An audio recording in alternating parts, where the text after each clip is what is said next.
dia. Nós vamos continuar o nosso culto ao Senhor, nossa reflexão, nosso estudo de hoje.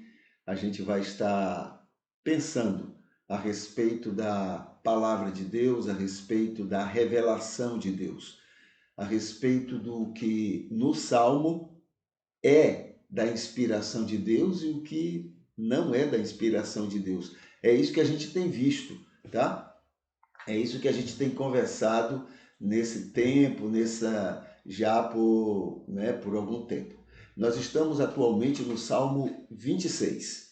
Nesse Salmo 26, a gente então vai fazer aquilo que temos feito em outros salmos, tá bom?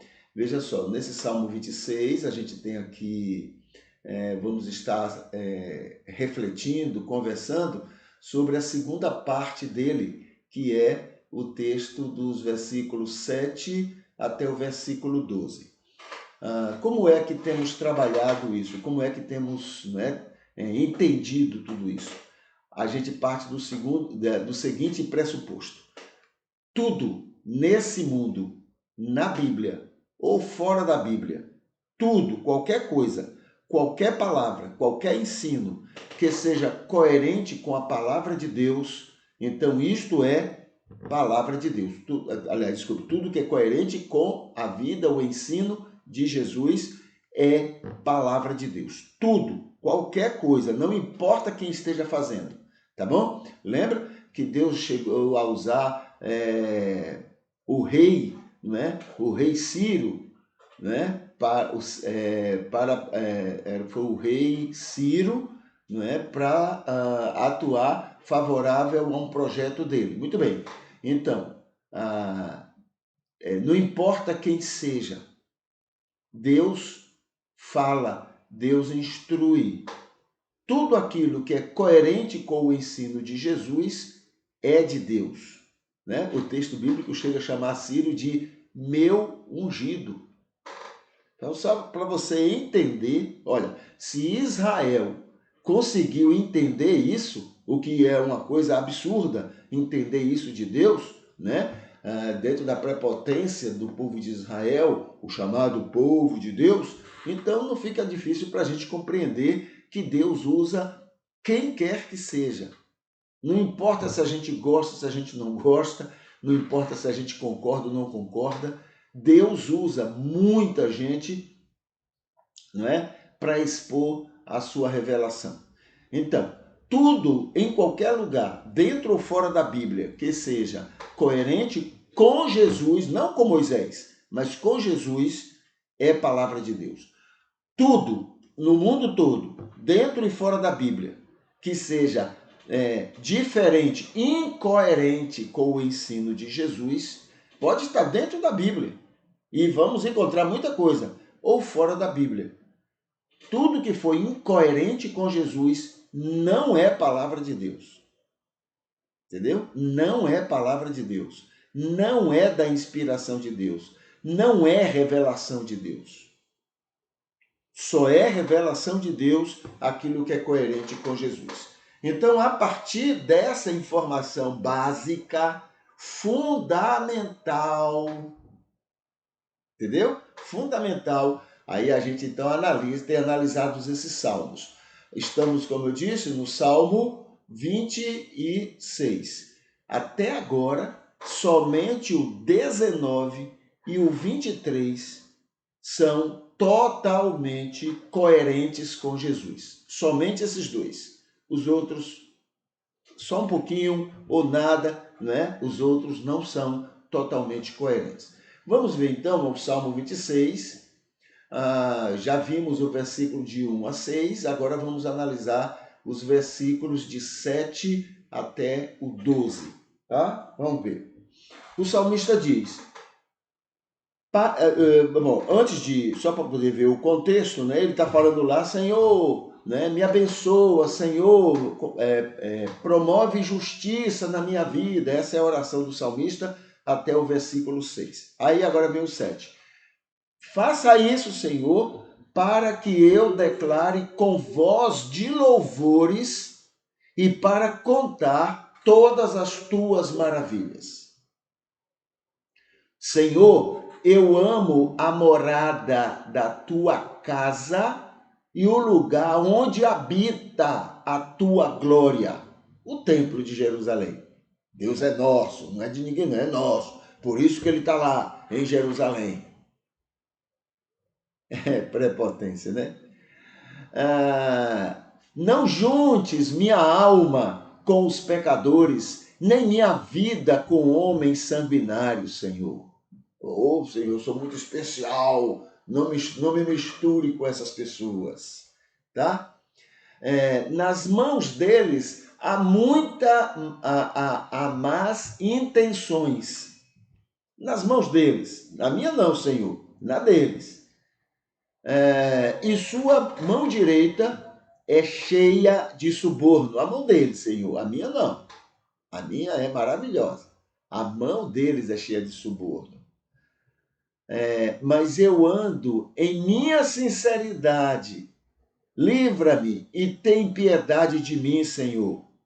Eu mereço. Meu pé está em um caminho plano. Louvarei ao Senhor nas congregações. Então esse é o texto, né? Esse é o texto dos versículos 6, do versículo 7 até o versículo 12 do Salmo 26. Então vamos analisar. Olha, coerente com Jesus, absolutamente nada. Esse salmo até agora, nada é coerente com Jesus Cristo, tá bom?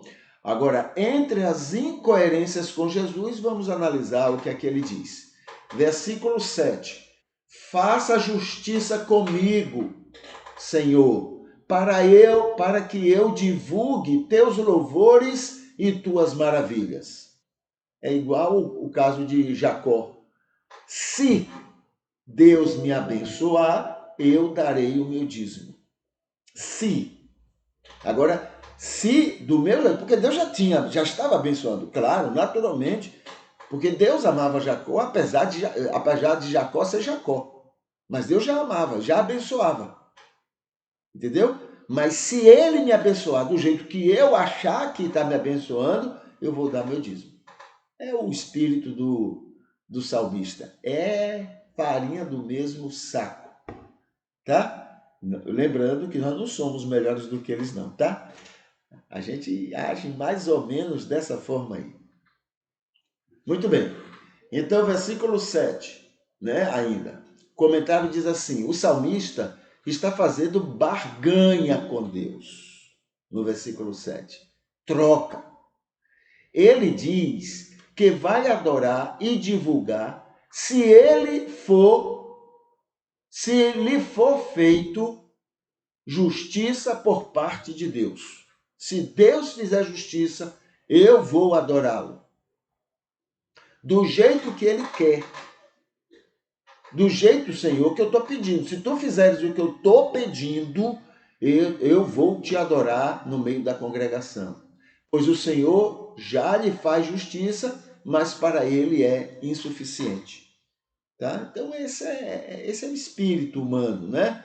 Deus já nos abençoa muito, mas a gente só quer enxergar o que a gente quer enxergar. A gente perde muito por não ter olhos mais abertos, conscientes, para perceber o muito que ele tem feito todo dia por cada um de nós. Muito. Versículo 8 é a segunda incoerência do texto com Jesus. O salmista diz: Tu sabes que eu amo a tua morada em Jerusalém, Senhor. Eu amo ficar lá. Eu amo ficar na tua presença. Jerusalém. O salmista usa de prepotência para afirmar que Deus é de Israel, a tua morada, lá perto do rei. A tua morada, eu amo, Senhor. Então usa a prepotência para afirmar que Deus é de Israel e não de outros povos. E isto seria um grande motivo para o Senhor estar a favor do povo e dele, o salmista. contra seus inimigos de outros povos. Tu és nosso, tu moras conosco, tu moras lá em cima, perto do rei. Senhor, tu tem obrigação de cuidar de nós, de proteger a gente contra eles, porque tu és nosso, pertence a nós. É diferente da gente? É diferente da nossa prepotência? Achar que Deus é nosso, não é dos outros. As outras religiões não é do nosso Deus, só nós. Quanta malignidade no coração da gente.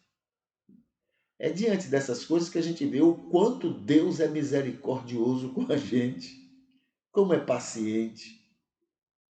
É diante das nossas tolices, das nossas criancices, que a gente vê o quanto Deus é grande. Não é do tamanho dessa cabecinha nossa, é muito grande. Versículo 9 é a terceira incoerência do salmista com Jesus. Ele diz: eu, estando vivo ou morto, não me juntes com eles, que são pecadores e sanguinários. Não junte a minha alma com eles. Não me trate da mesma forma, porque eu sou bom e eles são maus. Meu Deus, como parece com a gente. Isso se chama prepotência, intolerância, o que é contra Deus, que ama todas as pessoas. Ele chama os outros de sanguinários, mas o próprio rei Davi deixou de construir o templo porque era um sanguinário. Tinha sangue, muita violência nas mãos. Era matador, era genocida. Saía para matar os povos vizinhos e depois dizer foi Deus que nos deu essa terra.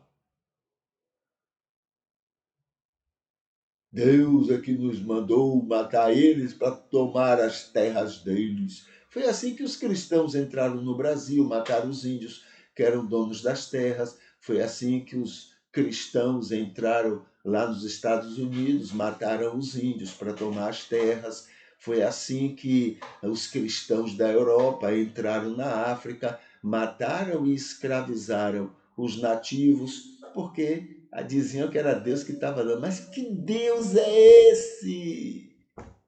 Mas eles achavam que era Deus que estava abençoando e mandando eles fazerem aquilo.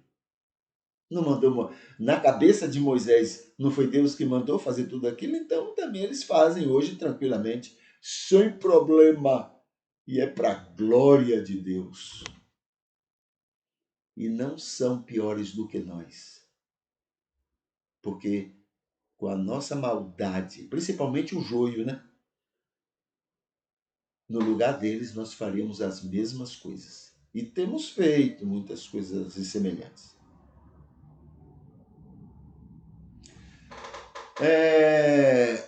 A quarta incoerência do texto, né, do salmista em relação a Jesus. Versículo 10. Nas mãos dele, Senhor, há más intenções comigo, e na mão direita deles há suborno, Senhor. Deles, a maldade, tudo com eles. O salmista condena seus inimigos como os mal intencionados. Com quem, cadê aqui mais? Com quem usa dinheiro, como quem usa dinheiro para comprar pessoas. Mão direita quer dizer, eles aceitam e concordam com isso. Eles, na mão direita deles, a suborno, quer dizer, direita aí tem o sentido de nós concordamos, entendeu? Eles concordam com o suborno, eles concordam com a maldade, Senhor. Versículo 11, nós temos aqui a quinta incoerência, né, com Jesus Cristo. Diz assim: eles são assim, Senhor, mas eu ando em sinceridade. Então me livre deles. Tenha piedade de mim. Senhor, eu mereço. Eles não, mas eu mereço. É claro que Deus já livrava o salmista, como livrava também os outros, os que ele considerava inimigos. Deus ama os dois e Deus protege os dois dos dois. É claro. Mas acontece que o salmista não queria isso. O que o salmista queria era que Deus agisse duramente com os inimigos, matasse eles, acabasse com eles, estragasse a vida deles. Esse é o interesse do salmista. Mas Deus não fazia. Aí ele está nesse desespero: Senhor, por favor, eu mereço, mas eles não. O comentário aqui do versículo 11 diz assim: o que Deus fazia pelo salmista era insuficiente. Ele queria mais contundência. Ele queria que Deus afligisse diretamente os seus inimigos. O que Deus nunca faz. Os males que acontecem com os maus é resultado do que plantam. Não é Deus que castiga o mal. É resultado do que eles plantam, porque Deus ama quem faz o mal também. Não ama o mal, mas ama a pessoa. E não é nada demais, porque nós também cometemos mal e graças a Deus ele continua amando a gente. Os males que acontecem com os maus é resultado do que plantam e não por castigo de Deus. É assim também com todas as pessoas. Aí vem o versículo 12. É a sexta incoerência, não é, do salmista com Jesus. Versículo 12. Meus pés estão em caminho plano, Senhor. Concordastes com, Concordantes com o Senhor. Vou levá-lo nas congregações. Estou indo para as congregações. O salmista encerra o salmo com duas pressões. Pressões. Uma é que já está indo para a adoração, é o tempo que Deus tem para agir como ele acha que deve agir contra seus inimigos. Olha, Senhor, eu estou indo adorar. Daqui até lá é o tempo que tu tens para fazer o que eu estou mandando. Só tem esse tempo aí para ir lá. Se tu fizeres, eu vou te adorar lá. Se tu não fizeres, eu não vou adorar. E diz mais aqui. E a outra pressão é que está indo para exaltar a Deus e, como disse antes, fará isto se o Senhor fizer o que ele quer que faça contra seus inimigos. Senhor, vou te adorar se fizeres o que eu estou dizendo para tu fazeres. Não é fazer do teu jeito, não. É fazer do meu jeito. Eu quero que meus inimigos sejam destruídos. Qual é a palavra que é da ordem dos cristãos atuais? É eliminados. Não pensam como eu? Tem que ser eliminados. Não gostam do que eu gosto? Tem que ser eliminados. É a linguagem dos cristãos hoje. Cristianismo joio tá meia dúzia, tá aí, né? Essa é a linguagem que é usada. A gente é diferente deles. Só que esse texto não é coerente com Jesus. Então, não serve para adoração a Deus. Mas a gente usa, porque parece demais com a gente. Parece demais com o que a gente quer. Compreende o quanto estamos distantes do Deus de Jesus? Muito bem.